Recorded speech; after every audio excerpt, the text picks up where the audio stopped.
Hello everyone, I'm making another review for the IDW comics. This time it's issue 26, well specifically the IDW Sonic comics, of course. Hopefully this time, I'm already failing at that, but I was gonna say hopefully this time I'll have less and alsos, and maybe less of my cat meowing at my door, but we'll see.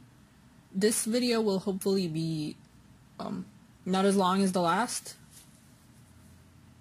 because the last one had a lot going on in it, and there were also visual changes to the aesthetic of the comic, like the cast page and I mentioned it in that video and I can't think of the words right now, ironically. But anyway, this cover is looking gorgeous. I know it's far from the first time we've seen it, because Evan Stanley posted previews of it while she was working on it, and then she posted the thing and it got posted as a preview, and then it got delayed a bit, I think, but now it's here and it's gorgeous. Like, I love all of it.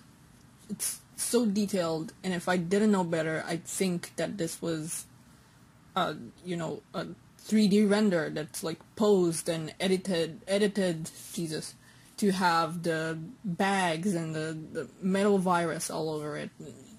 Evan Stanley is just really good at painting and, making stuff look like they belong in 3D space.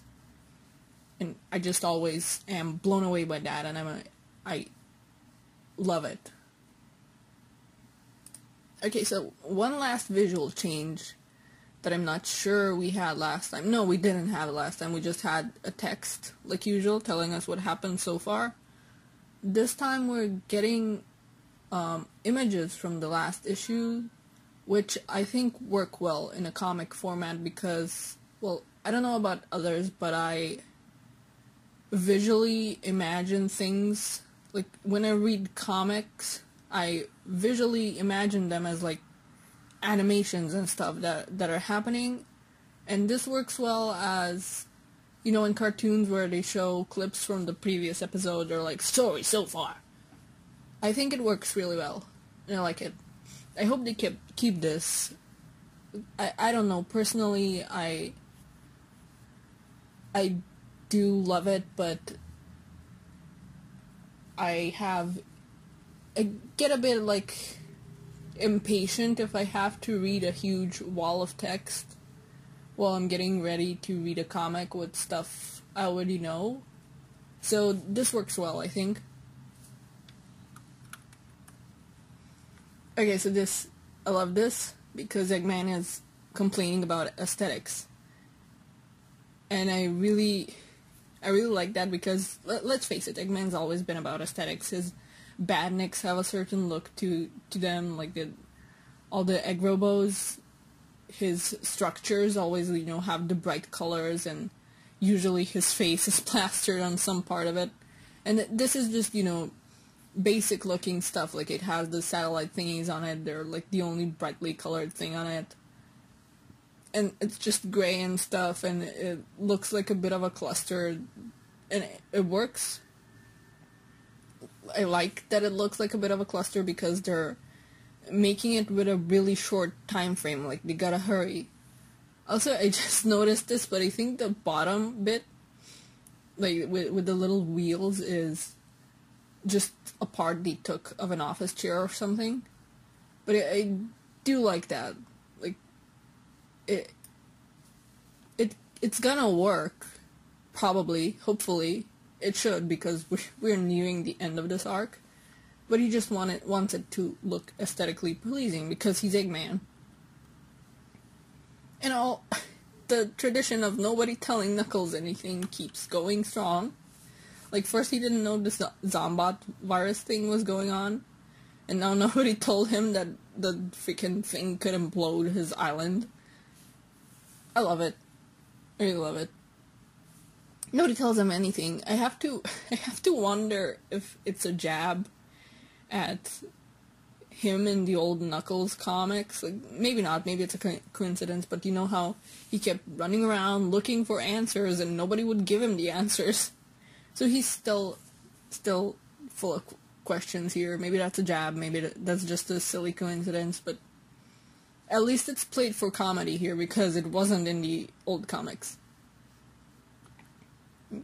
And God, Knuckles isn't okay. Like, you know, and Sonic isn't okay either.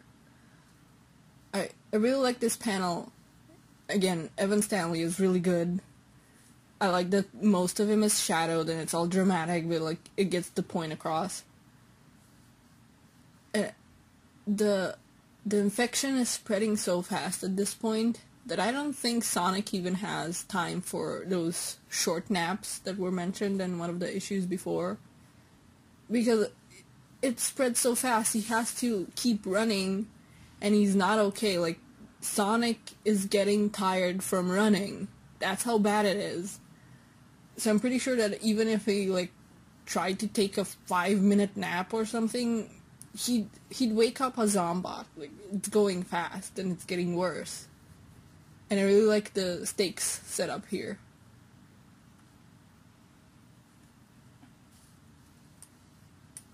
Like, look. I also like that Evan gives him bags. Like, it really conveys that he's tired. Like, it can be kind of hard to do with Sonic characters because their eyes, like, take up such a large portion of their face. But she pulls it off really good. I love this. It's... Sonic is freaking tired, and Sonic is freaking pissed. And I like that it mixes in the comedy with like, Sonic really being tired of Eggman's nonsense. And once again, the comics make me feel sad for SPO. Like, he's the last... I really hope that he doesn't fall. But, like, he's okay with it. And I like this panel with showing the flashbacks in the background of what happened to Charmy and to Vector. I just feel really bad for him. I mean, maybe he keeps stuff in. Like, we saw him cry, but maybe at this point he just, you know, quiet acceptance of the things that are happening. But maybe it's quiet also because he's an official character. As I know Sonic can't emote too much, but I don't know about people like SPO.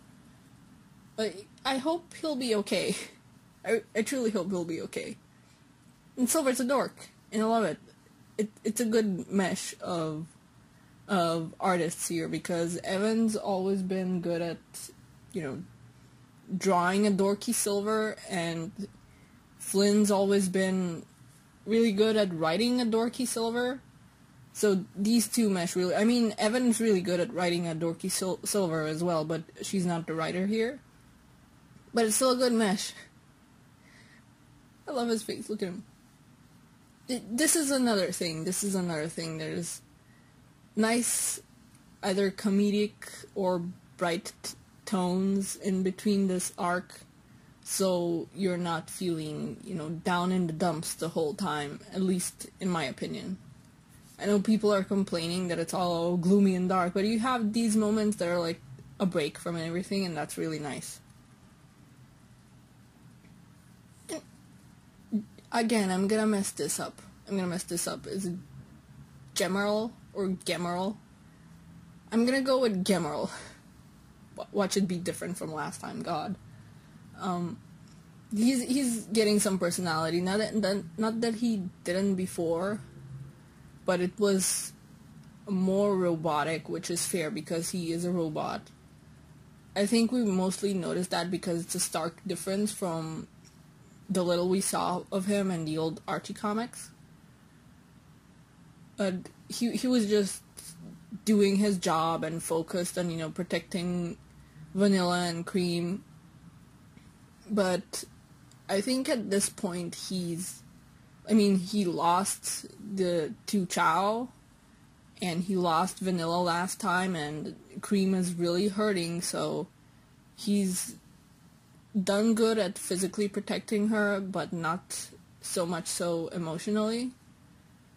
And I think it's taking a toll on him enough for him to break his programming a little bit and, you know, say stuff like this, that he can't, like, lose Cream as well. And it's a nice mix, because it's like his objective, but also we get the feeling that he, you know, beyond being a robot, he actually cares for these people. I like this panel, because, like, remember how freaking claustrophobic the panels in the old HQ were? Like, there were people everywhere, and there was barely any sitting room, and you looked at that and you're thinking, like, God, how do these people even sleep here? There's no room for comfort. And now there is too much room. Like, they have this whole island to themselves, which would have been perfect, you know, before, but I'm gonna guess they didn't want to risk it. I mean, if they went to Angel Island first, and that freaking monkey guy got there, this all would have been gone. So I'm sure it's probably a risk they considered, but now there's just too few people compared to what it was before. And it's a nice case of visual storytelling. Like, you can kind of feel the impact of what happened in the last issues, and that we've lost nearly all of the survivors. I like that Sonic is bitter at Metal. Like, we don't see this enough, I think. And he's tired. And I've said it so many times now, Sonic's tired. And I don't doubt that him being basically exhausted causes his negative emotions to bubble up to the surface more easily than they usually would. Like, maybe he's felt bitter at Metal before, but now it's really, really coming up to the surface. Like, he says that he could have been like the other robots, and hell, maybe like Gamma even, although Sonic wasn't really present for Gamma's story, and you know, in the games, but this is this robot that freaking looks like him, and he gave him a chance, and the robot just throws it away. Granted, it's in his programming, but others have broken programming before, and yeah, Eggman has a failsafe for that, but it still causes Sonic to be bitter, and I like that. And I do like that Sonic keeps taunting Eggman with you know, the whole Mr. Tinker thing, because, like, maybe Eggman on some level does like the notions of bringing joy to people. I mean, Eggman Land is an amusement park. It's an awful amusement park for sure, where he's happened to enslave, you know, an alien species before, and it usually comes at the cost of destroying, like, part of the world or something to build it. You know, like amusement park, Jesus. But it's always an amusement park. So maybe on some level he does like that notion of bringing joy to people, but also it's not his main priority, because he's Eggman, and he wants an amusement park for himself and not for other people. And like I said, it comes at the cost of something else usually that he shouldn't be destroying. And I like that. But also, there I go with the alsos again. Eggman taunts Sonic in turn. Sorry, I don't know what happened to my voice there, jeez. He taunts him in turn, and it's a really easy time to taunt Sonic, I think. Like, I like that they have the usual back and forth, but this time the stakes of it are higher. Because Eggman is basically taking over, but it's out of his control. And Sonic slowly turning into a Zombot. He's slowly being defeated. And again, with Evan and the art, you can see in the second panel there, Sonic's, his ears are pinned back, which I like. I don't think that Sonic is allowed to emote enough with his ears, which is a shame. But it usually happens in the comics like this, so that's great. And I just love this exchange. Like, Sonic even says, like, oh, you're trying to get in my head. Not going to work, but it has work on some level, I think. And Eggman's know it. Eggman knows it. Words. But Eggman knows it. And he's like, oh, you have doubts now. And again, it's probably easier to taunt Sonic now because he's exhausted and negative feelings, happen easier. They come up to the surface easier. So that's really great. And Cubot's contacting Rouge. Like, we can barely see it, but you can see the little computer icon of hers on the side. So I think that's a neat detail. And Cream's a fool. I mean, she's 6. But also, god dang it. I like that she's determined to go, actually. It's not... She's usually eager to help, but she listens if she's told to stay behind. But Cream wants revenge. Let's be real. Cream wants revenge. Like, she's just a child that's been through so much, and she's fought Eggman before, so she's probably like, why not? Why can't I go this time? I've lost things this time. And there it is. I was afraid of this, actually, because, Metal Sonic got controlled by Zavok. So what's stopping, other robots like Gemerl from being controlled?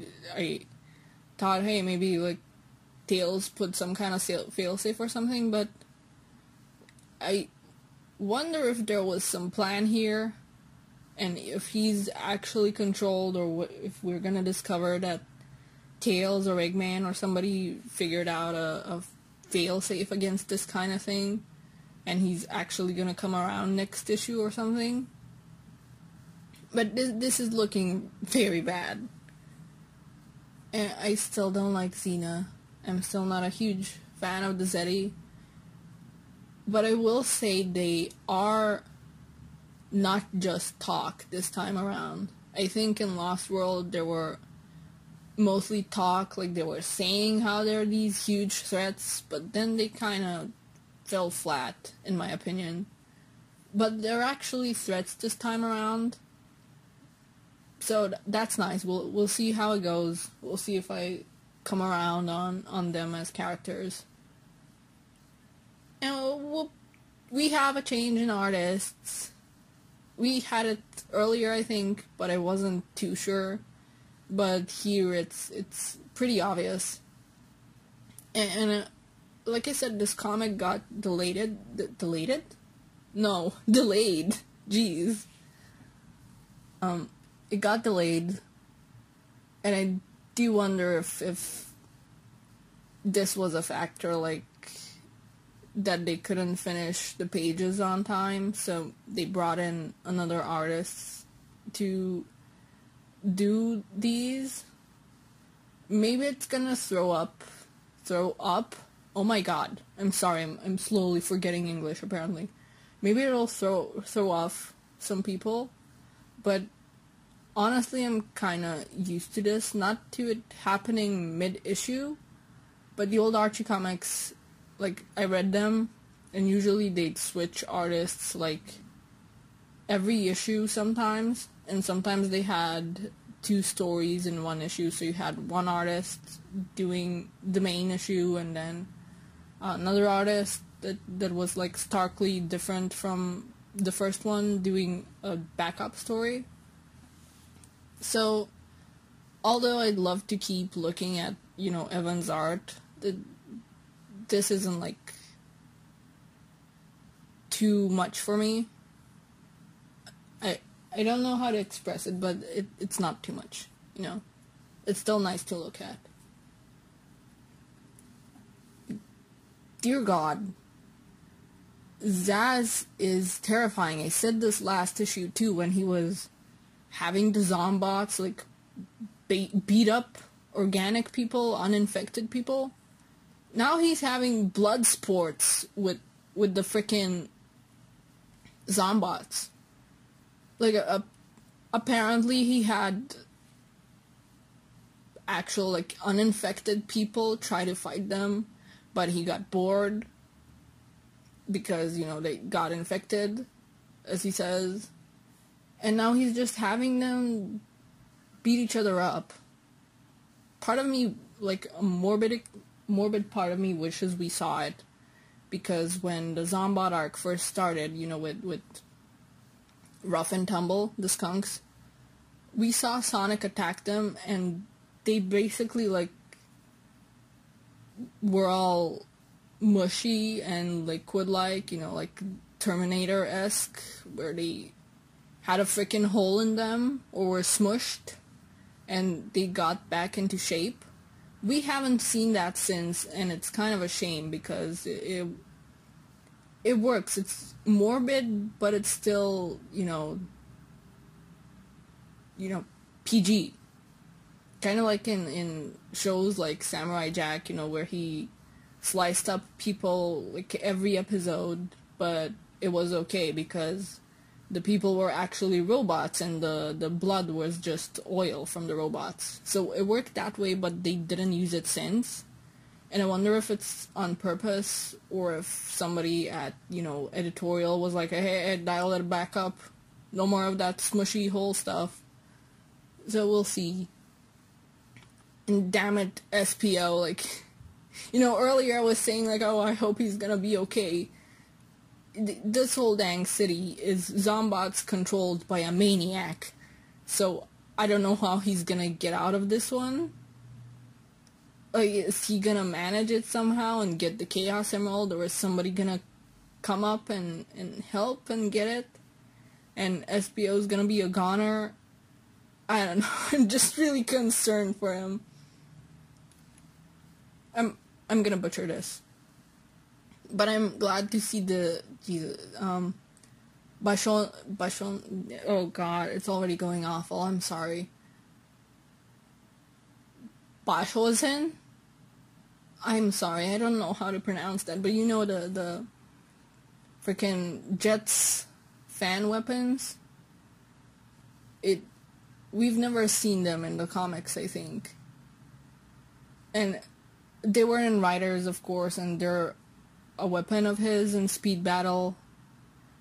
And I think his variation in Black Knight had some variation of them, I think. I'm not sure. But we've never seen them utilized in the comics. So it's nice to see, and it's nice to see, the Wave with the giant wrench. Like, that's pretty nice. We haven't seen these in the comics before, I think. And it's a shame because, that it's a comic. There's battles and stuff, but they've always only used their extreme gears whenever they've appeared. But, I somehow never considered that the Zeti could control, like, all machinery other than robots. Like, so far I just considered robots. But here, they're controlling the extreme gear as well. So they could probably just control anything. They could control your toaster. Like, it's just machinery. It doesn't have to just be robots. So that's pretty concerning. I mean, with robots, it's the biggest threat. But, they could control anything. And we're at the end. I think the rogues were done justice here. I know people thought that they weren't done justice in the prologue comic for Tangle and Whisper.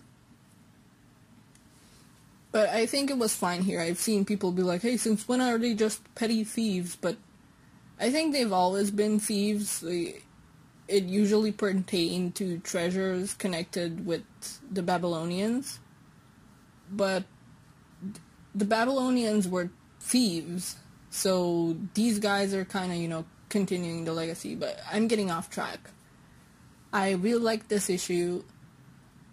I like that it was kind of the opposite of one of the first issues, like, with when they beat Metal Overlord, and there was a comic that set up future plot lines, and it showed everybody going their way after doing, their hero work.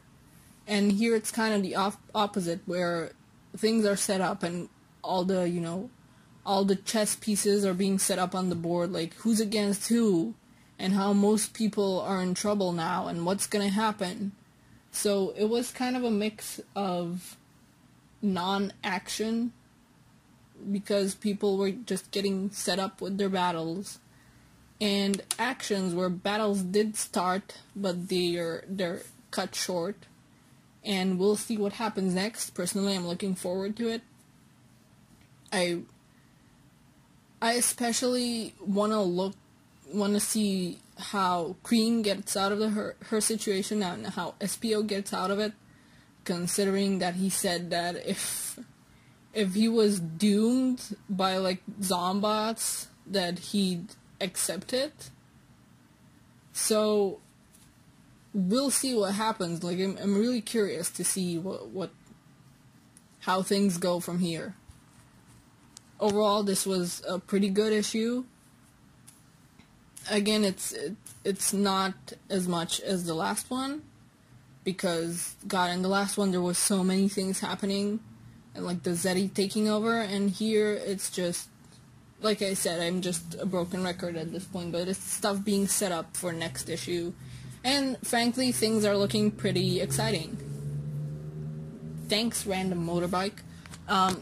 Anyway, again, I'm not sure what the next video will be. Maybe I'll play some more Speed Battle, because I kind of miss doing those videos. I know it hasn't been that long, but I've been busy, and stuff keeps happening in Sonic, like the movie, and the merch, and the comic. Yeah, if I do that, expect a video next Friday. Thanks for watching if you watched so far, and bye-bye.